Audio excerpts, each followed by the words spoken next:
Hello everyone, माझं नाव नेहा संतोष काठोळे. यावर्षी झालेल्या नीट एक्झाममध्ये माझा स्कोर 644 आहे.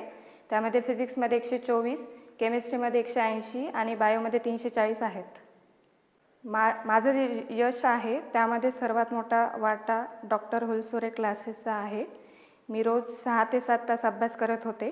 त्यामध्ये जास्तीत जास्त वेळ फिजिक्सला द्यायचे आणि बायोला 1 तास देत होते. कारण बायोचा जास्तीत जास्त अभ्यास वर्गामध्येच व्हायचा, त्यामुळे जास्त घरी केमिस्ट्री आणि फिजिक्सवर फोकस करत होते. वर्गामध्ये जशा प्रकारचे पेपर व्हायचे सेम तशाच प्रकारचे क्वेश्चन्स मेन एक्झाममध्ये आले.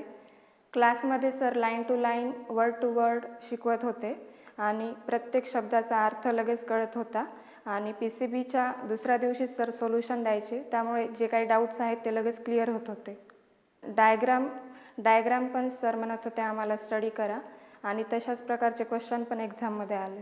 माझं हार्डवर्क, कन्सिस्टन्सी आणि पेशन्स यामुळेच मला हे सक्सेस भेटलं. कधी कधी कमी मार्क्स आले तर मी घरी सांगत होते, तर आई पप्पा समजून सांगायचे काही होत नाही, आता कमी मार्क्स आले तरी अभ्यास कंटिन्यू ठेव, पुढे वाढतील मार्क्स. पहिले तसं काही नव्हतं डॉक्टर वगैरे बनायचं, काहीतरी चांगलं करायचंच होतं. पण इकडं 11-12ला आल्यावर जास्त इन्स्पायर झाले क्लासेसमधून. याच्यामध्ये नीट ही एक्झाम खरं तर मॅरेथॉनसारखी आहे, ही काही रेस नाही आहे. त्यामुळे एकाच एक्झाममध्ये मार्क घेऊन काहीच होणार नाही आहे. ते मार्क्स तुम्हाला कंटिन्यू ठेवावे लागतील आणि रेग्युलर स्टडी, कन्सिस्टन्सी यामुळे नक्कीच तुम्हाला यश मिळेल.